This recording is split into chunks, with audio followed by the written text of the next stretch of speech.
Welcome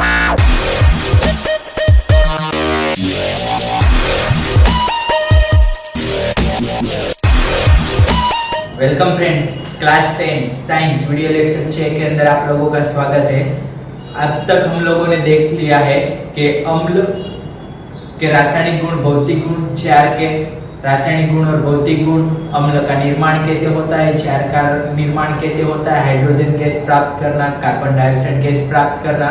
ठीक है दोस्तों, और उसके बाद हमने पीएच के भी गणना की, पीएच के बारे में भी जाना था। पीएच कहां से कहां के बीच में होता है और कितने पीएच से कितने पीएच तक अम्ल होता है, कितने पीएच से कितने पीएच तक बेस यानी कि क्षार होता है।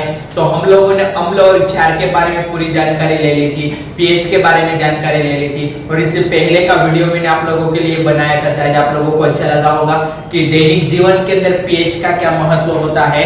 और आज के वीडियो लेक्चर के अंदर हम जो है डिस्कस करने वाले हैं लवण के बारे में, जो अपना लास्ट टॉपिक है जो हम लोगों ने देखा है। ठीक है, तो अम्ल और क्षार को तो देख ले, और आप लोग ये भी जानते हो कि जब अम्ल और क्षार एक दूसरे के साथ रासायनिक अभिक्रिया करते हैं तो रासायनिक अभिक्रिया के बाद में उत्पाद के रूप में जो हमें प्राप्त होता है, तो क्या प्राप्त होता है? लवण। ठीक है, क्षार या अम्ल अभिक्रिया करे या अम्ल और क्षार अभिक्रिया करे, तो लास्ट में क्या प्राप्त होता है? लवण और पानी। तो इसी लवण के गुण के बारे में हमें देखना है। चलिए दोस्तों, तो लवण के गुण के बारे में हम देखते हैं। पहले तो लवण जो होता है ना, उसका पीएच कांस्टेंट होता है, यानी कि उनका पीएच बदलता नहीं है। कितना रहता है उसका पीएच? 7। अगर अम्ल होगा तो अम्ल का पीएच कितने अंतराल में होता है? 0 से 7 के बीच में होता है। और क्षार होता है तो क्षार का पीएच कितना होता है? 7 से 14 के बीच में होता है। लेकिन जो लवण होता है वो लवण का पीएच होता है 7। कितना? ठीक है। और उसके बाद अगर मैं बात करूं कि जब आप लोग जान गए हो कि अम्ल और क्षार की अभिक्रिया से क्या प्राप्त होता है? लवण। लेकिन दोस्तों ध्यान दीजिएगा, अम्ल 2 प्रकार के होते हैं, निर्बल और प्रबल। और उसी प्रकार के निर्बल को मैंने यहाँ पर लिखा है दुर्बल। ठीक है, प्रबल अम्ल और दुर्बल। और क्षार भी 2 प्रकार के होते हैं, और प्रबल और दुर्बल। यदि मैं प्रबल अम्ल की अभिक्रिया प्रबल क्षार के साथ करवाऊंगा तो जो लवण प्राप्त होगा उस लवण का पीएच कितना होगा? 7 होगा। याद रखिएगा दोस्तों, ये एमसीक्यू में अथवा तो छोटे प्रश्नों के अंदर पूछा जा सकता है।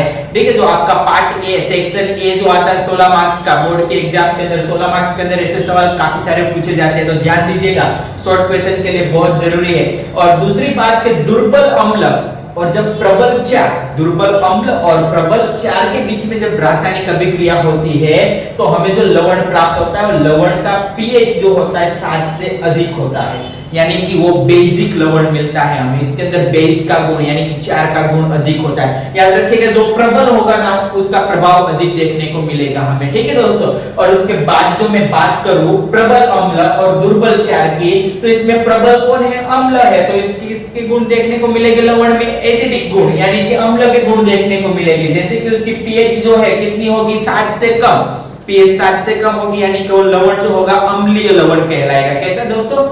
अम्लीय लवण। ठीक है, उसके बाद में बात करूं दुर्बल अम्ल और दुर्बल क्षार की। जब ये दोनों दुर्बल हो और दोनों प्रबल हो तब पीएच हमें कितना प्राप्त होता है? 7 ही प्राप्त होता है। ना एसिडिक लवणीय होता है और ना बेसिक होता है। ठीक है, अब यहाँ पर मैंने बात की है, जैसे कि आपकी किताब में एक ही टॉपिक दिए गए और लवण बहुत सारे हैं, असंख्य लवण हम प्राप्त कर सकते हैं। रासायनिक अभिक्रिया के द्वारा बहुत सारे लवण प्राप्त होते हैं, लेकिन इसमें से सबसे प्रसिद्ध और कच्चे माल के रूप में जाने जाने वाला लवण अगर यदि कोई है जो आपके सिलेबस में और आपकी किताब में दिया गया है, वो है साधारण नमक, एक कच्चा पदार्थ। क्यों कच्चा पदार्थ कहा जाता है? क्योंकि जो साधारण नमक, और आप सभी लोग साधारण नमक का अणुसूत्र जानते हो दोस्तों, साधारण नमक का अणुसूत्र है आपका NaCl।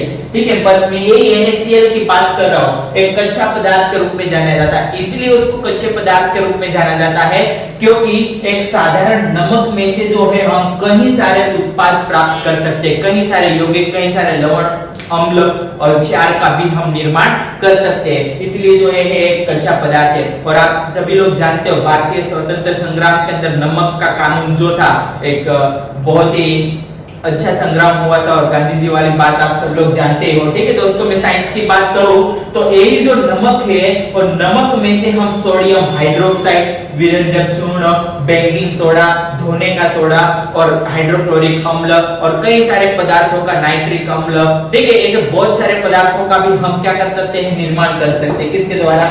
नमक के द्वारा। तो दोस्तों आइए हम देखते हैं कि अलग अलग पदार्थों का निर्माण कैसे होता है। आपके सिलेबस में क्षार का निर्माण दिया गया है, हाइड्रोक्लोरिक अम्ल का भी निर्माण दिया गया है। दोस्तों ध्यान दीजिएगा, एग्जाम के अंदर पूछे जाने वाला सवाल है कि सोडियम क्लोराइड में से प्राप्त जो पदार्थ है उसमें से कोई दो पदार्थों का निर्माण बताइए कैसे होता है। आप लोगों को व्यवस्थित समझाना होगा अभिक्रियाओं के साथ, ठीक है, और इसके उपयोग भी बताने होंगे। तो आइए हम देखते हैं, सबसे पहला जो आपको दिया गया है, क्या दिया गया है? सोडियम हाइड्रोक्साइड का निर्माण, ठीक है। तो हम देखते हैं सोडियम हाइड्रोक्साइड का निर्माण कैसे होता है। पहला जो मेरे बोर्ड पर यहाँ पर लिखा हुआ है सोडियम हाइड्रोक्साइड का निर्माण, तो कहां से निर्माण होगा इसका? NaCl में से, सोडियम क्लोराइड में से।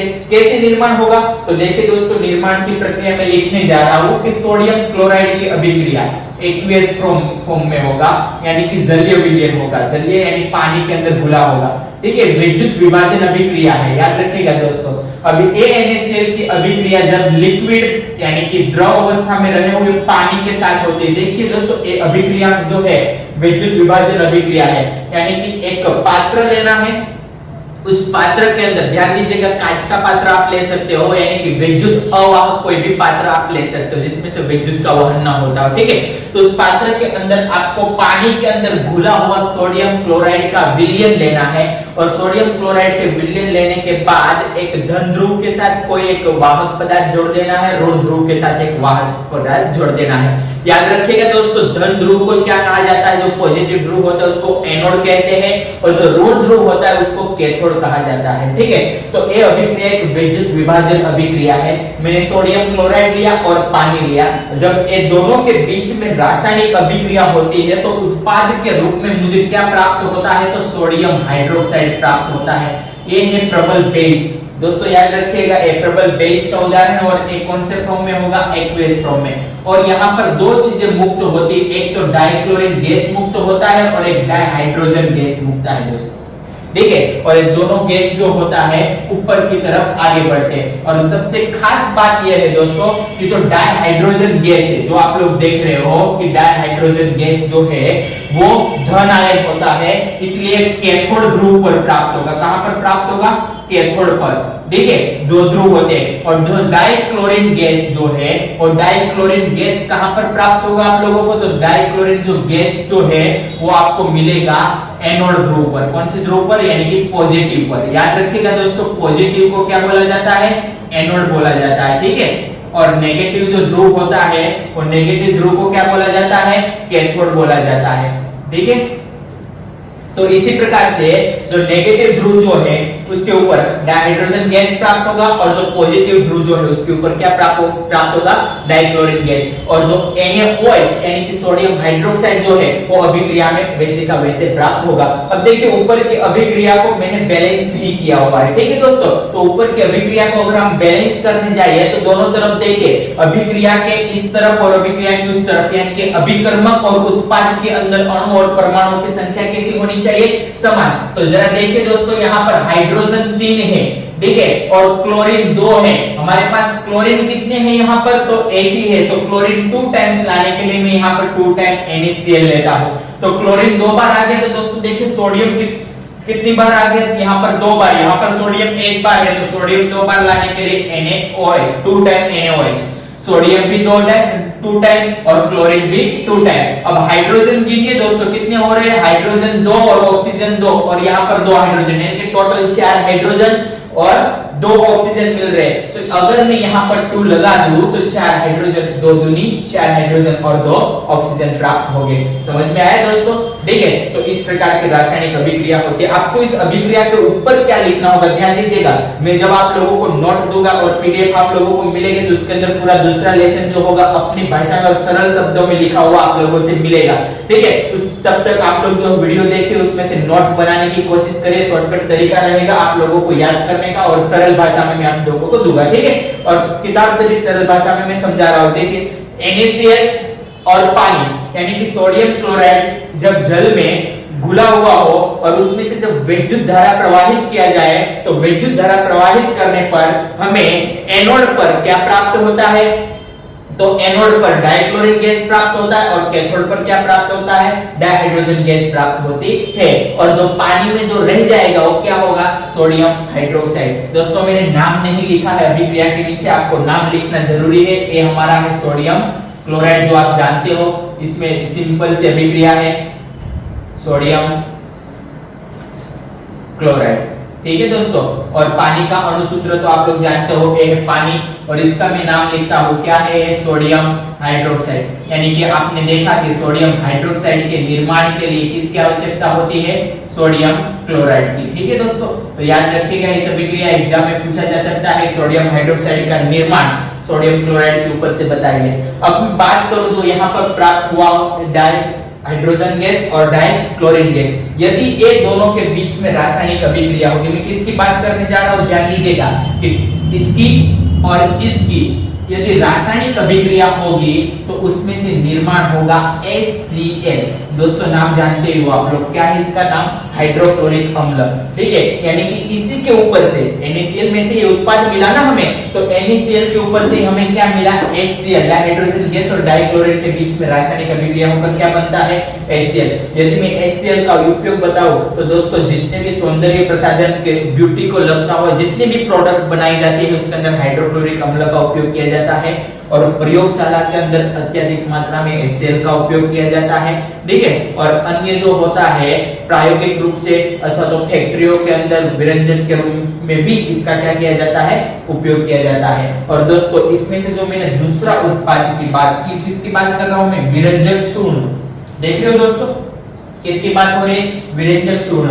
और विरंजक चूर्ण कैसे बनाया जाता है, तो यहाँ पर जो एनोड पर प्राप्त हुआ क्लोरीन डाइक्लोरिन गैस है, और उसी डाइक्लोरिन गैस की अभिक्रिया में करवाने जा रहा हूं कैल्शियम हाइड्रोक्साइड के साथ। दोस्तों किसके साथ इसकी अभिक्रिया होनी है, कैल्शियम हाइड्रोक्साइड के साथ। तो याद रखिएगा, जब ये दोनों के बीच में रासायनिक अभिक्रिया होगी, इन दोनों के बीच में डाइक्लोरिन गैस और कैल्शियम हाइड्रोक्साइड, तो ये दोनों के बीच में रासायनिक अभिक्रिया होकर कैसी रासायनिक अभिक्रिया होगी, तो मैं यहाँ पर आप लोगों को बता देता हूँ कि ये रहा कैल्शियम हाइड्रोक्साइड CaOH2। याद रखिएगा दोस्तों, सूत्र के नीचे जो है, रासायनिक सूत्र के नीचे नाम लिखना अवश्य है। और इसकी अभिक्रिया जो है एक स्ट्रोम में होगा, और इसकी अभिक्रिया जब डाइक्लोरिन गैस के साथ की जाएगी तो हमें क्या प्राप्त होगा, तो हमें प्राप्त होगा कैल्शियम ऑक्सीजन क्लोराइड CaOCl2। ठीक है, और इसको बोला जाता है विरंजक चूर्ण। क्या बोला जाता है इसको, विरंजक चूर्ण। ठीक है, तो एक ही अभिक्रिया में मैंने जैसे आप लोगों को समझाया, और यहाँ से मुक्त होता है पानी का एक अणु H2O का निर्माण होता है लिक्विड फॉर्म में। ठीक है दोस्तों, और ये जो है एक्वियस फॉर्म में आपको मिलेगी। तो ये रासायनिक अभिक्रिया हो गई विरंजक चूर्ण की। किससे प्राप्त हुआ है विरंजक चूर्ण, तो कैल्शियम हाइड्रोक्साइड लिया है। याद रखिएगा दोस्तों, नाम लिखना बहुत जरूरी है, कैल्शियम हाइड्रोक्साइड। तो आप लोगों ने देखा कि सोडियम क्लोराइड के ऊपर से, ध्यान से देखिए, सोडियम क्लोराइड और पानी की अभिक्रिया होकर सोडियम हाइड्रोक्साइड और डाइक्लोरिन और डाइहाइड्रोजन गैस मुक्त हुआ, और सोडियम हाइड्रोक्साइड का निर्माण हुआ। और जब दो गैस मुक्त हुई, ये दोनों की अभिक्रिया यदि मैंने करवाई, वो एनोड पर मुक्त हुई और एक कैथोड पर, तो किसका निर्माण हुआ, HCl का निर्माण हुआ।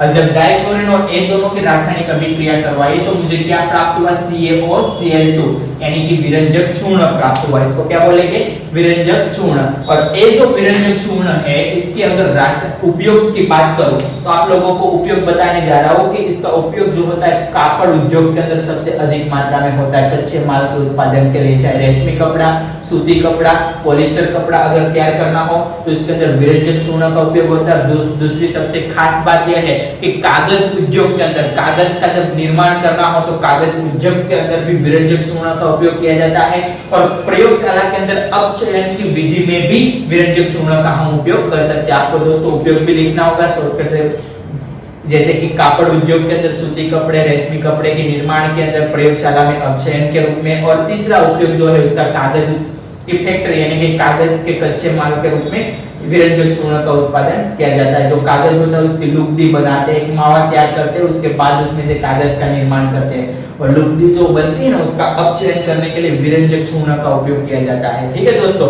तो आज का टॉपिक जो है हम यहाँ तक कंप्लीट करते हैं। आप लोगों ने दो उपयोग देखे, सोडियम हाइड्रोक्साइड और विरंजक चूर्ण। याद रखिएगा एक प्रोसेस होती है जैसे कि इसमें दो गैस में से HCl का भी निर्माण करते हैं और HCl का भी मैंने उपयोग बताया प्रयोगशालाओं के अंदर भी होता है। और दूसरी बात, इसका उपयोग सौंदर्य प्रसाधन के जितने भी प्रोडक्ट बनाए जाते हैं सभी लगभग सभी प्रोडक्ट के अंदर जो होता है हाइड्रोक्लोरिक अम्ल का उपयोग किया जाता है। ठीक है, और दूसरा कीटनाशक के रूप में उपयोग किया जाता है। और ये जो है ना कैल्शियम विरंजक चूर्ण, इसका उपयोग हम पानी को शुद्ध करने के लिए भी बनाया जाता है। वाटर पार्क हो गया और सबके अंदर जो होता है विरंजक चूर्ण का उपयोग किया जाता है, जिससे पानी जो होता है कीटाणु मुक्त भी बनता है। तो दोस्तों आप लिख सकते हो उपयोग जैसे मैंने आप लोगों को बताया है, और आप लोगों को वैसे भी नोट्स मिल जाएगा। तब तक आप देखते रहिए हमारे वीडियो और हमारे बीएपी एकेडमी को सब्सक्राइब कीजिए और बेल आइकन को हिट कीजिए और शेयर कीजिए ताकि आपके दोस्त भी जो है अच्छे से पढ़ पाए। Thank you so much.